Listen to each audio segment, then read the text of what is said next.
Nurse.org and Major League Sports teams are honoring nurses with discounted game tickets and once-in-a-lifetime experiences. From throwing the first pitch to riding the Zamboni to on-court recognition, join the fun. Visit nurse.org/nurse night to find a nurse appreciation event near you and grab your discounted tickets today. You're listening to Nurse Converse, presented by Nurse.org, a collaborative podcast amplifying diverse nurse voices. Get ready for a dose of inspiration, a sprinkle of education, and a whole lot of community. Hey, nurses out there. Welcome back to another episode of Nurse Converse. I'm Jana Price, your host, and I am joined today by Linda Filipczak. She is a nurse, longtime oncology nurse, actually all kinds of nurses, who turned mayor. She is the mayor of Plymouth, Michigan. And what an honor to have somebody come on who has been out in the trenches for years. She's worked all sorts of jobs in nursing. And then she turns into the arena of political leadership, and she's out there making waves, representing nurses and giving us a great name. So, Linda, thanks for coming on and joining us today. We appreciate you coming to chat with us. Thank you. I am so happy to be here to chat. It's awesome. It means Thank everything. you. Yeah.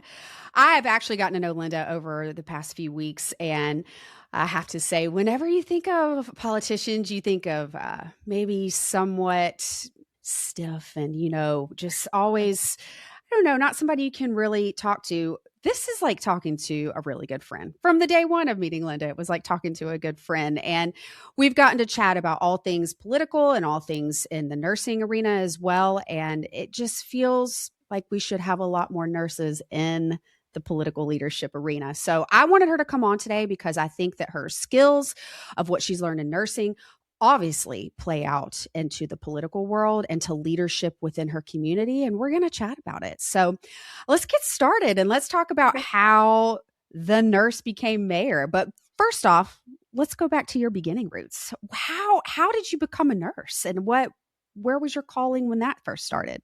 It's really weird. For me, I knew since the age of 4 that I wanted to be a nurse. And I think some of it are the movies or the stories that I really took a kinship. I love kids and I love adult kids and little ones.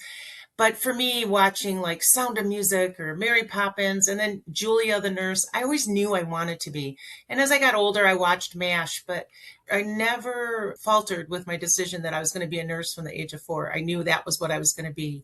I think it really took, for me, in 1978, when I entered nursing school at Mercy College of Detroit, it really took a new focus for me because as I was in nursing school, my father was diagnosed with cancer. And so it defined me.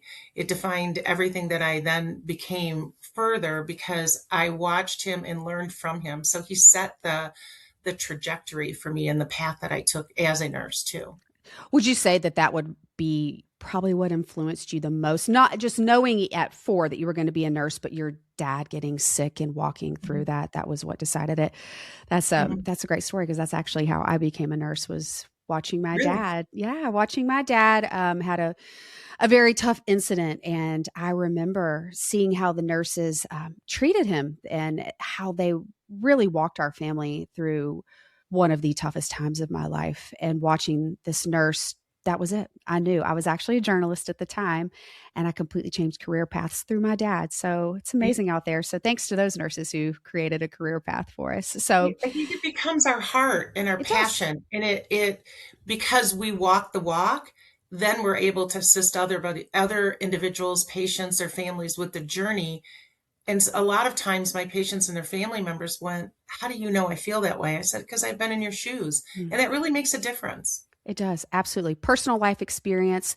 I believe it's one of the few jobs, and we're so lucky to have, that we can bring our life experience to the workplace and use it for good, to change lives. And I've always said, I went into nursing to change lives of people, but in reality, there's so many that have changed my life. And that's the beauty of nursing. I love that. 100%. I love it. 100%. It builds our heart and it feeds our heart every day. Absolutely. I love every minute of being a nurse. So tell us about some of the jobs that you've had throughout your career. Once you got going, what was your very first job as soon as you got your nursing license? I actually started, it was the Detroit Medical Center, and I work at Karmanos Cancer Institute right now. And Karmanos was the Michigan Cancer Foundation back then. So our post-op units were, when I came out of nursing school, the rule was you worked on a unit for at least a year before you specialized because you got your basics and you could then use that to help you throughout your career. So I did. I worked on a post-op unit. It was everything, orthopedic, GYN, plastics, as well as oncology, because back then we didn't have it. The post-op oncology patients would come to us.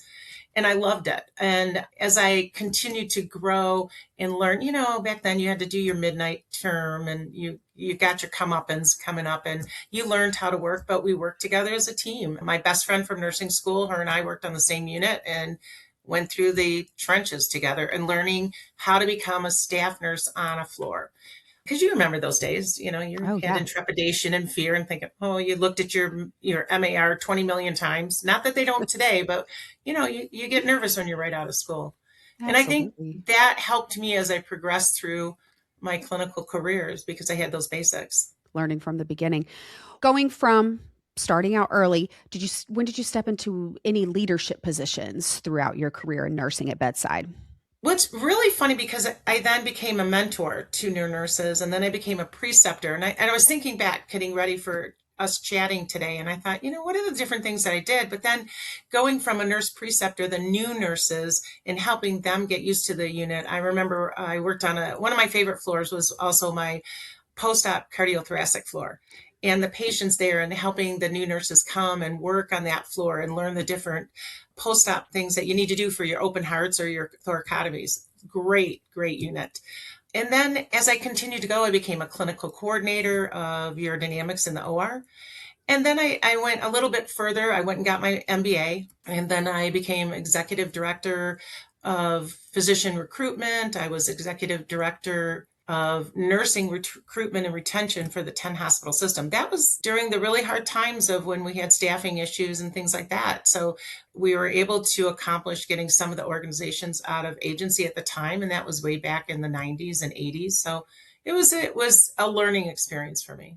Continue to progress. I was a VP of operations of an oncology service line. So I've had a lot of great things to do in my career, and I really, really appreciate the opportunities and worked with a lot of great people throughout it. I also did things and I think I see a lot of the newer nurses, and also not as seasoned as I am, I'd like to call it, but where they get involved. And I think that's the kicker, is nurses have to get involved. And I think we are better when we're involved with each other. My oncology forever career started in 91 when I was in radiation oncology. And that's when I jumped in feet first and doing different things, from patient support groups to I taught a nursing class at Wayne State University as an adjunct professor, because I was able to teach the radiation therapists what we do as nurses. Not that they were going to be a nurse, but then it allowed them to come back and say, okay, you need to go see the nurse. There's an issue here. Because we don't see, in radiation oncology, we don't see those patients every day. We see them at the minimum of once a week, or they come around to see us. But then they were also our eyes and ears as we treated patients throughout the day. Absolutely. So, Linda, you went from Bedside, teaching, mentor, executive leadership, you creating programs, being involved. You had your hand in a little bit of everything there for quite some time. Okay, question. How long have you been a nurse? Over 42 years, since 1983. Wow. Very seasoned. I love it. I love it. Sprinkle all the seasoning to all of us young nurses, please. So here's the question. At what point did you decide, I'm going to switch from public service bedside within the healthcare, and I'm going to pursue politics? What was that deciding moment, or if there was anything specific that you said, this is for me, let's go? Well, it's interesting because I actually did it in different genres in my career, right? So back in the from 2000 to maybe 2009, I was a committee member. We have a national organization for radiation oncology. It's called ASTRO. the American Society for Therapeutic Radiology, Radiation Oncology. Well, I started there as a committee member and then a vice chair, and then I chaired the committee. And that's national. I mean, they have over 17,000 members, and they also come internationally to the meetings. And I thought, okay, well, that made sense. And I did that. But then I was also a committee. This is one committee that I was honored to sit on because I was a committee member. It started off as the National Dialogue of Cancer, and it became Sea Change. It was ran by President Bush, 41, 43, and Senator Feinstein. And so I sat there as a nurse talking to high levels in the oncology world across the country, looking at what we could do as a group. I can remember my very first meeting. I was a nervous wreck, you can imagine, because I'm here with all these players. And the table I was at, the gentleman said, okay, Linda, you're going to present. And I'm like, me? I'm a radiation oncology nurse. You want me to present? You're the head of this organization. And he goes, I don't have a clue of what you're talking about. You go ahead and present. As I'm getting up, I'm looking to the right and I see President Bush and his wife, Barbara. She used to do needlepoint through the meetings, and very engaged as our chairs.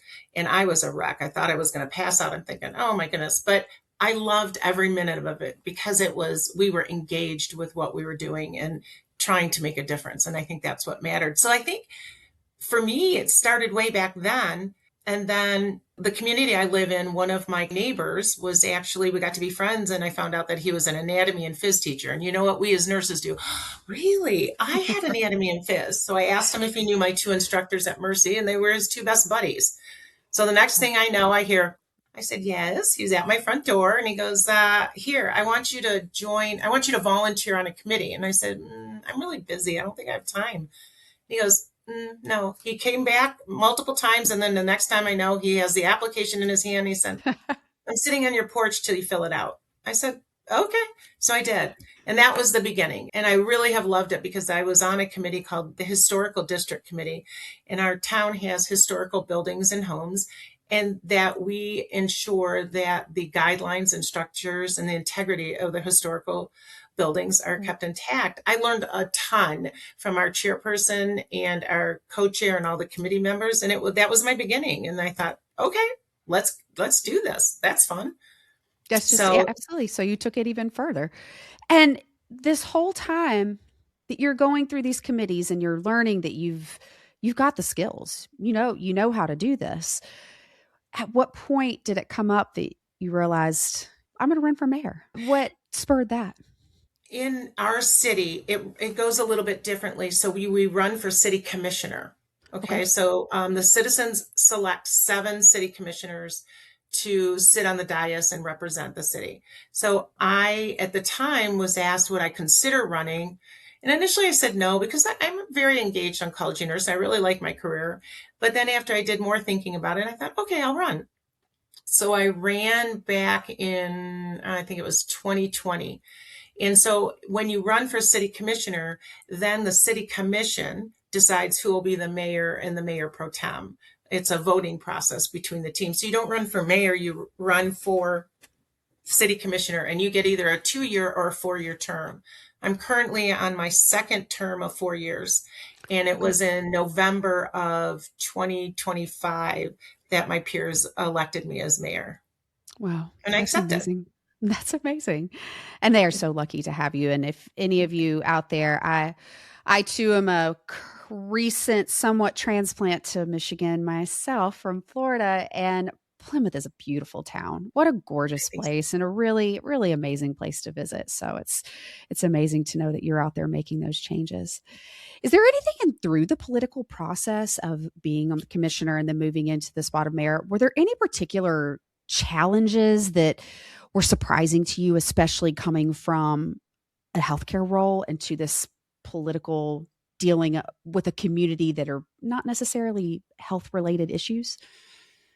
I think for me, and I think you too, we've had discussions about this before, and the reality is that we as healthcare providers, we look at individuals, our patients, our family members. It doesn't matter what their religion is. It doesn't matter what political party they are on.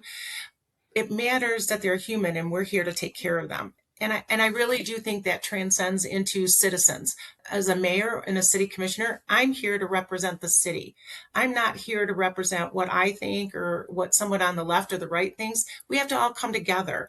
We all love the city. We all want it to flourish, because if it flourishes, our family and our loved ones flourish. So I think when you look at us as healthcare providers, the things that we have learned in nursing school, and as we learn on the unit, from assessment skills to communication, the amount of times I've talked to my colleagues, I'll sit and I'll listen, but it's a nonverbal and that verbal communication. As we look at the community that we're talking to, or the patients that we're talking to, our assessment skills are pristine, because we're able to pick up on things that the normal individual wouldn't even think about. We do crisis management all the time. From working in an ER, that's huge. Problem solving on the fly, because we have to be in tune to that. Teamwork, we have to do it. Otherwise, we would not survive as nurses. Resilience. I mean, there's core competencies that we get, and through that and leading through a lot of uncertain times, no matter where we are, if we're on a unit or an ICU or outpatient or in the ER, we're always thinking the next step of how to move forward, and what are we going to do next, and how can we make sure all the patients are seen and taken care of. We're always making those decisions. And I think it really transcends really well. Hey nurses, looking for exclusive discounts? Nurse.org has you covered with deals on everything. Save big on the essentials you need to excel in your career. Don't miss out. Visit nurse.org/discounts for the latest discounts made just for you. Absolutely. It's almost, in a way, a lot of times a triage process. You have got to bring to your table here, you've got which problems, which need to be assessed first, which need to be taken care of first. And I think that that's amazing that you can bring those into this arena. And nurses, this is what I hope all these nurses out here are, you guys are hearing this. You're hearing Linda talk about things that every single one of us have learned throughout nursing school, and the ones of us that are seasoned, some of us more, I'm in the middle. I'm by no means a new nurse, but even for the new nurses out there, if you think that it's true when people go, oh, I'm just a nurse. There was a big push for a while, like, you're not just a nurse. And I kind of thought, okay, but now it's so true. You are not just a nurse. The skills that you have can come, you take those from the bedside and you bring them into real life. I can only imagine when you have citizens come to you that, like you've talked about earlier, as nurses, when you come into our care, no matter where you are and no matter what unit that you're on, we do not judge you by your political beliefs, by the color of your skin, by your religious beliefs, by anything other than you are a human being who is here, who needs help. I am skilled to provide you with that help because you are a human life, and I'm going to do that. We have a higher calling as nurses 100. To serve the people that are in our care. And you've taken it and you've said, I am called to serve the people that are in my community. And the skills that I bring to the table to do that are, I can look past all of these political barriers, which we all know are rough in this day and age. I can look past religious barriers. I can look past differences of opinion, and I can see the citizens and what our community needs to create a holistic, a healthy, a happy community. And we could even go further and say preventative medicine, preventative care. 100%. There's a lot of things that go into that. And I also think that, I do know, now correct me if I'm wrong, you're also still working for Camano's Cancer Center. So I work there full time. I'm a philanthropy officer in our development department, and I also help shepherd patients into the organization as well. And I love every minute of it, because it allows me to. Cancer research is really important to me because of my father's and my family's background, and so to be able to support that and to move it forward is really important. And I look at, in nursing, we have relationship-based care. No matter what we do, it's all relationship-based. As a mayor, it's relationship-based care with our citizens. And everybody just wants to be heard, and they want to know you're hearing them. Everybody understands.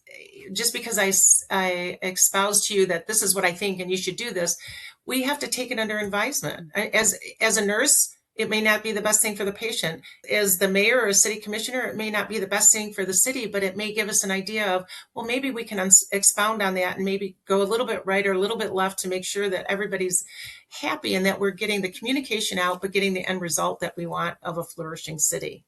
Absolutely. That is incredible to hear you say that. And I think also what's really incredible is that you're still working full time as a nurse. You're also a mayor.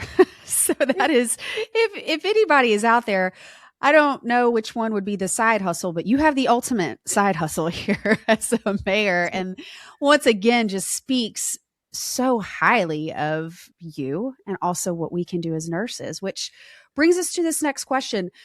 Now is the time more than ever that we need nurses in leadership. We need these skills, guys, nurses. If you're not, even in healthcare, I say you're EMT, you're CNA, everybody in healthcare, we learn all sorts of skills and they are transferable outside of the hospital walls, and we need those. So I want you to speak to the people out there, to the nurses, healthcare, non-healthcare, who want to transition into politics. I want you to tell us a little bit about how they can, why they should be going into it. I want to hear it from you. And also, what are some of the first steps that they can take to start making those moves into leadership outside of the hospital walls? I think you have to look at where you live and if you want to be involved. And some of it's at the school board. You have kids in school. Do you want to get engaged there? Or do some of the committees at the school and take it as a step-by-step progression of what you want to do. It's not for everybody, but I think if you want to be involved, that's a great thing. Go to some of the commission meetings or the committee meetings within your city and see if that's something you want to be involved with. But just go and listen first, and then go on your website for your city and say, I wonder what committees they have that I can get involved with. Maybe it's getting involved with the Rotary or the Lions Club at the city level, and they're holding festivals or barbecues. That's great. I mean, I was a Girl Scout growing up, so I got involved. So why not maybe you get involved with Girl Scouts or Boy Scouts. We've had them come to our commission meetings, and that's really great because then they get to see us doing our city commission work. And I think once you get involved, then you'll decide what's best for you and just keep going. And being a part of the process is always wonderful. Absolutely.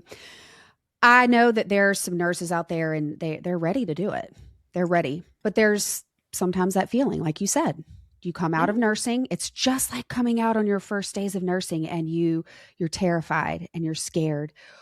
What's something that you could give them encouragement, and who are mentors that maybe they could reach out to that you found outside of the hospital walls or within it that might be good people to mentor them through this? I think if you're within the hospital, look for those individuals. I had a mentor when I was growing up who happened to be my father's oncology nurse when he was diagnosed and then became a COO. Wow. Of a hospital. So she was always watching what I was doing, and then we would meet occasionally, or she would nudge me to do something left or right. And it was good decision making for me because I watched her progress in her career. And I think in the city level, look and get connected with the individuals in the city.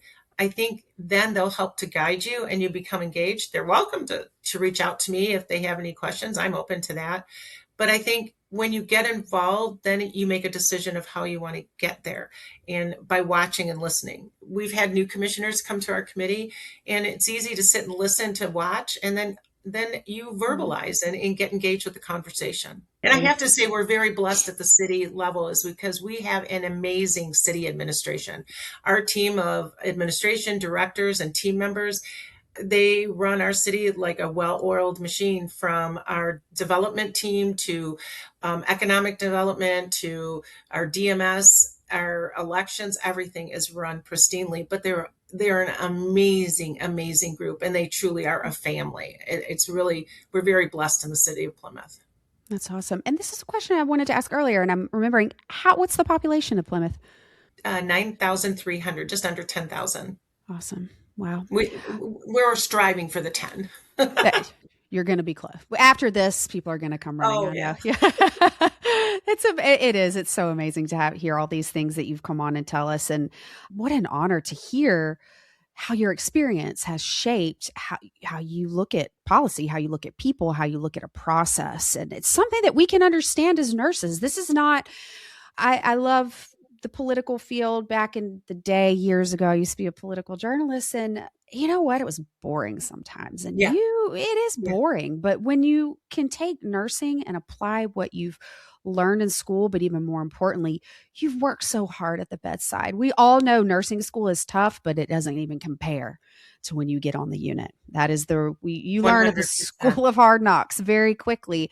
And then Yeah. you get all of this confidence and courage. And it's so easy to forget the skills and the knowledge that we have actually transfer. So thank you for bringing that up. I do want to ask, what is the one thing that you have either done in Plymouth that you're incredibly proud that you've helped facilitate or that you've brought, or something that you're looking forward to doing in Plymouth? I think as mayor, the biggest thing I want to do is make a difference, and we're looking at a lot of different things at the city level, where we're going to redevelop our downtown area.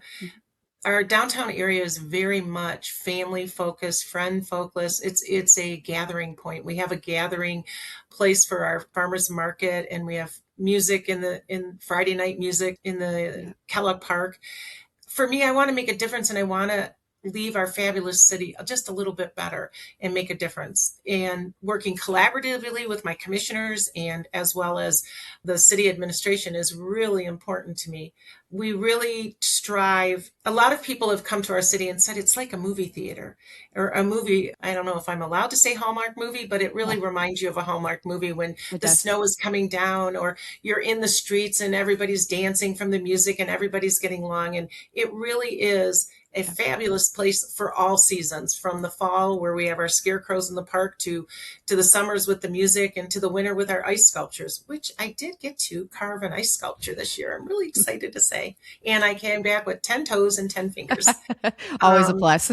It's always a plus. They trusted me with a chainsaw. I don't know why, but I did good. So maybe Awesome. next year they'll let me do it again. But really, truly, just making a difference. And I think that we're looking at everything at the city level to make sure that we're making improvements and progress, but we don't want to lose that charm, because that's what people come to our city for, is to come and have a nosh at the restaurants, listen to the music, go shopping in our stores, and just do a walkabout, because we have a very walkable community and a bike rideable. I bike ride all the time. So it's a great community. So please, if anybody's watching it and you're from Michigan, come on out to Plymouth. I'll be looking for you. Absolutely. And I can tell you, if you see Linda on here and you see her in the street, I feel like you're a hugger. I feel like you're a hugger. And she's going to remember you by your name, and she's going to chat with you, and she's going to call you. She is honestly kind of the nurse that you always hope that you have when you go to the hospital. And I can say, when I was a young nurse, just from getting to know you, you would have been the one nurse I would have been like, please let me be my preceptor. Aww. So you definitely are a great mentor and an image for nursing. So one last question I want to ask is, when your term is done and you move on to the next thing, what is the one thing, or two, anything, that you want people to say about Mayor Linda and your legacy that you left in Plymouth? That she cared, and she really did make a difference. And that's the biggest thing for me and I want that for my nursing career too, and I love the fact that I'll find patients or patients' family members that'll run up to me. And actually, when I became city commissioner, I had people DMing me saying, you don't remember me, but I just saw that you became city commissioner and you were my nurse, or you were my husband's nurse. And that makes a difference to me, because once, as I like to joke with the patients or the family members, you can't break up with me. You're stuck with me. So as long as you know you're stuck with me, you're stuck with me. So, and I do feel that way about the city, because I do love it. My 40-year-old niece in Chicago, when she found out I was mayor, she called me and we were talking. She goes, I always knew you'd be mayor. And I'm like, what are you talking about? Because my nieces and nephews in their 20s and 30s and 40s, they grew up at my house and in Plymouth. And they said, because you always talked about it. I just knew you were going to be mayor. And I said, well, honey, you never told me. She goes, nope, I knew it though. So I do love it. And it is my heart. Just like nursing is my heart, the city is my heart, because it gives so much back to us as citizens and families and friends. It's amazing. A fun place. Yeah. And what a great representation you are for that city and for the face of nursing. So such an honor. Is there any last words of advice, wisdom to any nurse out there, especially coming from a very seasoned nurse and a mayor now? What's some encouragement or words of caution or any type of wisdom that you can pass on to all of the nurses that are listening today? Nursing is hard. I get it. And we work very hard. We take care of our patients, but it's also a pride for us. Don't give up on the career and don't give up on the profession. I have friends that their daughters have reached out and now they're wanting to become nurses right out of high school. And I said, it's the best career ever because you know what? We have so many different options. We can become educators at the collegiate level. We can become clinical instructors. And there's so many things you can get involved with, like Oncology Nursing Society or the society that is for your specialty, like in the ERs. But just start taking the challenge and taking the risk because it's worth the risk and getting involved. And I know many of the nurses are moms and they're getting their kids through schools, but when it's right for you, you'll know it. And then just get involved. Maybe it's at the school level with the kids. We have school nurses too, right? So there's just so many options for us as nurses throughout our career. Take it. It doesn't matter what age you are. Look at me. I'm seasoned, very seasoned. And I took a risk and I'm enjoying it. I'm enjoying every minute of it. I wouldn't change it for a bit. So just stay strong as a nurse, be proud as a nurse, because I think our profession is so giving to us and our heart and soul, and just keep going. And then start recruiting the other young kids to be nurses. I'm working on the 4 and 5-year-olds, trust me. That's amazing. That is amazing. You are the face of nursing and you bring such a fresh breath of air, especially in such a time when it's been really hard. I mean, all of us are feeling it. Nurses out there experiencing burnout. It's very real, but it's so good to have somebody like you come on and show us that, look, this is what you can do when it gets hard. If you need, look, you can take these skills and transfer them somewhere else and make a difference. Because as a nurse, we are not just nurses. We are so much more, and our skills can transfer to so many different places and where we can make a change in people's lives. So I just want to thank you again for coming on, Linda. It has been really an honor to have you on and a privilege. And if anybody is at all interested in a life change and a place to go and you want to move to Plymouth, Michigan, I know the perfect person to show you around. So absolutely. And thank you once again. And if we're going to have some information for you guys to reach out to Linda, if you want to just chat, if you want to check her out, we're going to have some information for that and the philanthropy work that she does with Carmano's Cancer Institute, which is a great cancer resource here in Michigan. And once again, nurses out there, stick with it, stay with it, and most importantly, be safe. Thank you so much, Mayor Linda, for coming on. And we'll look forward to seeing you guys again soon. Thanks for joining Nurse Converse, brought to you by Nurse.org. Help us grow by leaving a 5-star rating and review on your favorite podcast platform. Nurse.org supports nurses with career and education tips, life advice, and breaking news. Thank you for all you do and for being you.